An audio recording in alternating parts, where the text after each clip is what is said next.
Hello दोस्तों, स्वागत करते हैं आपका आपके अपने यूट्यूब चैनल रिवीजन हब में। तो आज हम देखने वाले हैं साइंस के महत्वपूर्ण फॉर्मूला, जो कि आने वाले सभी एग्जामों के लिए काफ़ी ज़्यादा इंपॉर्टेंट होता है। और जिस भी एग्जाम्स में अगर साइंस पूछा जाता है और न्यूमेरिकल खास करके पूछा जाता है, उसमें ये जो है फॉर्मूला काफ़ी ज़्यादा काम आने वाला है। तो चलिए, हम स्टार्ट करने से पहले जो भी चैनल पे नए आए हैं उस चैनल को सब्सक्राइब करके बेल आइकन दबा दीजिएगा। चलिए हम पहला देख लेते हैं। पहला फॉर्मूला क्या है। वर्क बराबर क्या होता है। वर्क इक्वल टू होता है फोर्स इनटू डिस्टेंस, यानी कि कार्य बराबर होता है बल गुने दूरी। तो कार्य का ये फॉर्मूला आप याद रखिएगा। और कार्य का जो एसआई मात्रक होता है वो जूल होता है, तो ये भी आप याद रखिएगा। अगला देख लेते हैं एनर्जी। एनर्जी इक्वल टू होता है फोर्स इनटू डिस्टेंस, यानी कि ऊर्जा बराबर होता है बल गुने दूरी।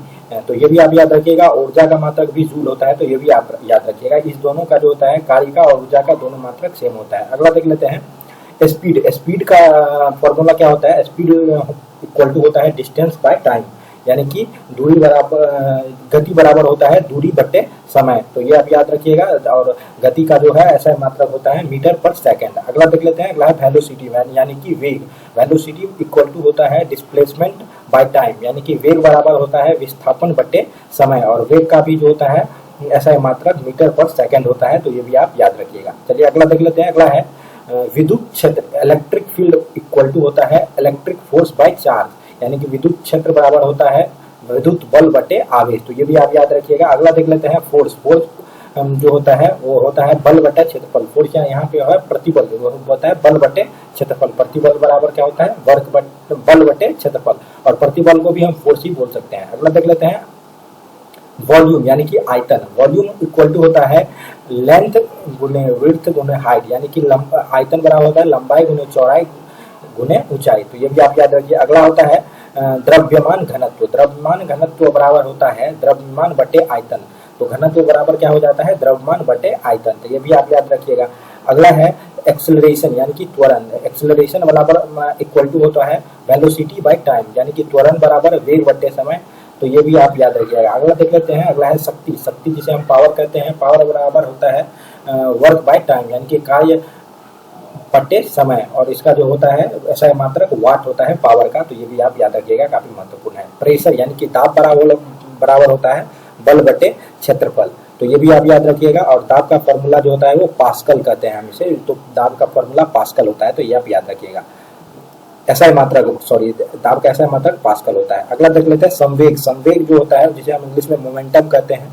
मोमेंटम इक्वल टू होता है मास इंटू वेलोसिटी, यानी कि द्रव्यमान गुने वेग। तो ये होता है संवेग। संवेग में वेग में द्रव्यमान से मल्टीप्लाई करेंगे तो संवेग मिलेगा। तो ये भी आप याद रखिएगा। एरिया जो होता है यानी कि क्षेत्रफल जो होता है वो लंबाई गुने चौड़ाई, ये क्षेत्रफल होता है। क्षेत्रफल का फॉर्मूला होता है। बल बराबर क्या होता है द्रव्यमान गुने त्वरण। ये जो है F बराबर मास इंटू एक्सेलरेशन। ये न्यूटन का थर्ड लॉ भी यही बल का फॉर्मूला देता है। तो ये भी सेकेंड लॉ, न्यूटन का सेकेंड लॉ जो होता है ये भी बल का फॉर्मूला देता है। तो ये भी आप याद रखिएगा। बल बराबर होता है द्रव्यमान गुने त्वरण। अगला है प्रेशर एनर्जी, यानी कि दाब ऊर्जा बराबर होता है दाब गुने आयतन। ये होता है दाब ऊर्जा का सूत्र। इम्पल्स, यानी कि आवेग बराबर होता है बल गुने समय। तो बल गुने समय होता है आवेग। तो ये भी आप याद रखिएगा। अगला है रैखिक संवेग। रैखिक संवेग बराबर होता है द्रव्यमान गुने वेग। तो ये भी आप याद रखिए। अगला है कैनेटिक एनर्जी, यानी कि गतिज ऊर्जा। और गतिज ऊर्जा बराबर होता है 1/2 mv²। यहाँ पे जो है m मास है, यानी कि द्रव्यमान है, और v जो है वो वेलोसिटी यानी कि वेग है। तो ये भी आप याद रखिएगा। अगला है यांत्रिक ऊर्जा बराबर होता है गतिज ऊर्जा प्लस स्थितिज ऊर्जा, यानी कि मैकेनिकल एनर्जी इक्वल टू होता है kinetic energy plus potential energy. तो ये आप याद रखिएगा, काफी महत्वपूर्ण है। अगला और लास्ट देख लेते हैं।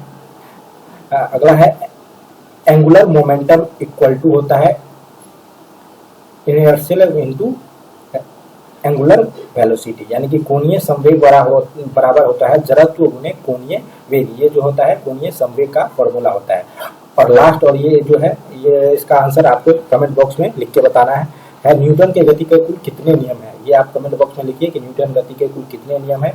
तो अगर ये वीडियो आपको पसंद आया होगा तो चैनल को सब्सक्राइब और वीडियो को लाइक जरूर कीजिएगा। धन्यवाद।